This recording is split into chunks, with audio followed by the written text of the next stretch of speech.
The Star Nations kept their side of the agreement. They're honorable people and operate from very high metaphysical and spiritual principles. The same cannot be said of the four governments involved. There have been firings on Star Visitor craft from time to time, and one of the counselors said to me that the humans say, well, it was a mistake or a misidentification or human error. We didn't mean to do it, but of course these happened and did. One of them was even captured by astronauts who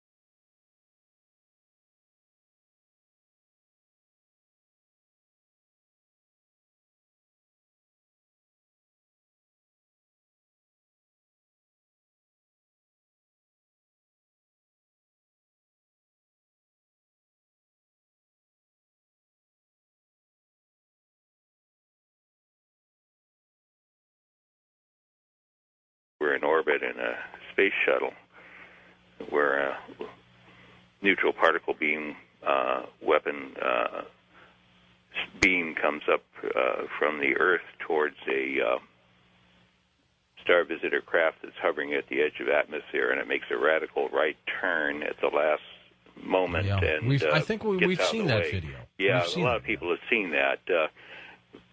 That's just documentation that the deal was violated and that they've continued to fire on them. There, of course, have been various reports of downed UFOs since the 60s, and those were no accidents. It was deliberate shootings because these cabal-type folks want to grab these vehicles and tear them apart and back engineer them and find out what makes them tick and take that technology and reproduce it so that they can have advanced weapon systems to rule the world with.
And flying down range, we got all three stages of powered flight, and as the dummy warhead and the package flew on down range, we were all celebrating the fact that we had seen the thing and accomplished the mission.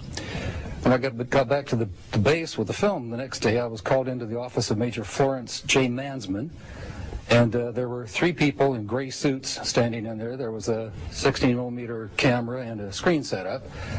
Major Mansman said, "Lieutenant, sit down and watch this." And he turned down the lights, turned on the camera, on the projector, and the film came on. And I recognized it as the film that we'd shot at Big Sur the previous day. Toward the end of the flight, I was looking at Major Mansman saying, "Pretty good stuff, huh, sir?" And suddenly he said, "Just watch this."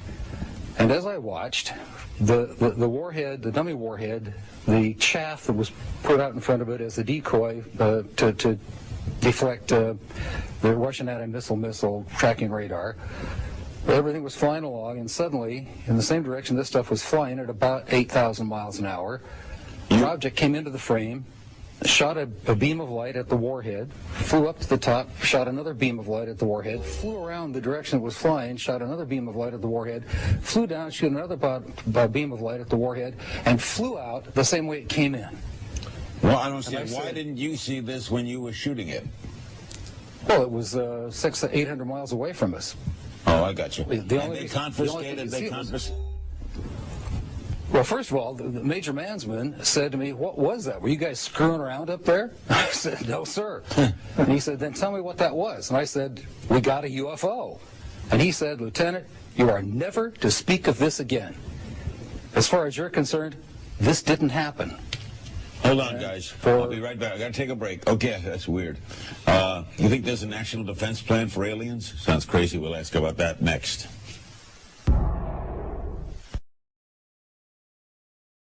With me, I very early on knew that to deny the reality of UFOs and other phenomena occurs would be denying myself. So as a communicator, you're definitely... You don't always tell the others what's going on. Remember I told you feel it? You feel, yes, you feel what they feel, and they feel what you feel. Mm-hmm. And so, you don't always address it, because one of the things that you may feel like, if they're saying that they are a guest, if our military is saying, well, this is one of our guests, they're not treating that entity as a guest. And what's happening is that you are feeling what that entity is feeling. And one situation, I even helped one of them escape, and that right there was not telling them everything that was being said.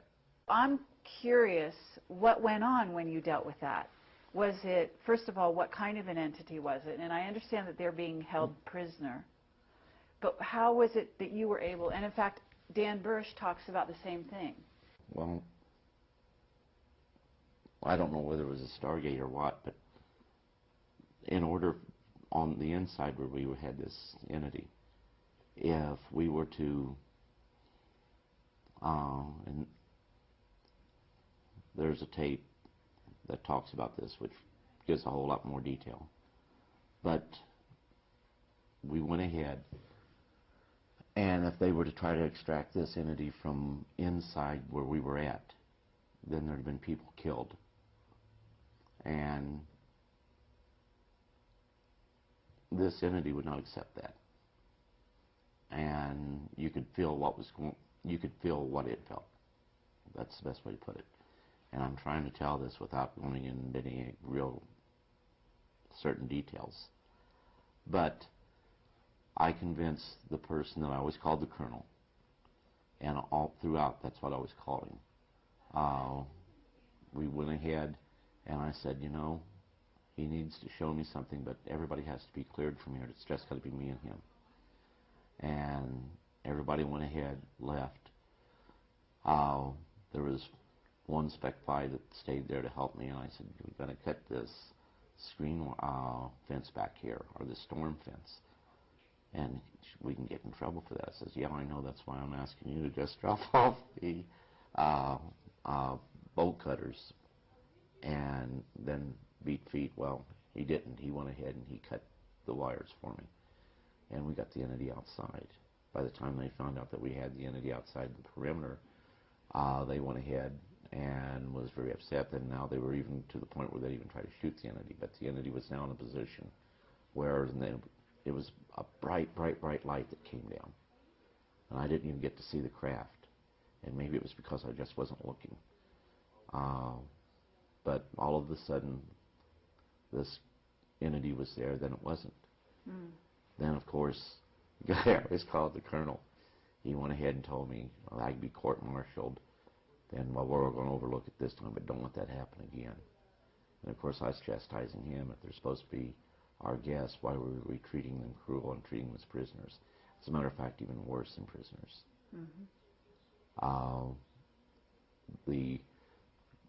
I have never seen either movie of the Manchurian Candidate. Okay. And the one thing that we had identified by the time I got out, 57 different species. And they were affectionately called the Heinz 57. I understand there's some phrase in one of those movies about that. gee, I'd love to say there's only 2 or 3 races, or only 4 or 5, or even 1. I'd love to say that. But with what I know, if I change anything that I do know, then it's not reality. It's just going ahead saying things that people want to hear. Uh-huh. Well, why would you say you would want to say there was only 1 or 2? Oh, well, some people, well, we could find your story more believable if you could say. I see. And, gee, can't this entity be gray because it'd be more believable? Uh-huh. What do you want, a story that's believable, or do you want the truth?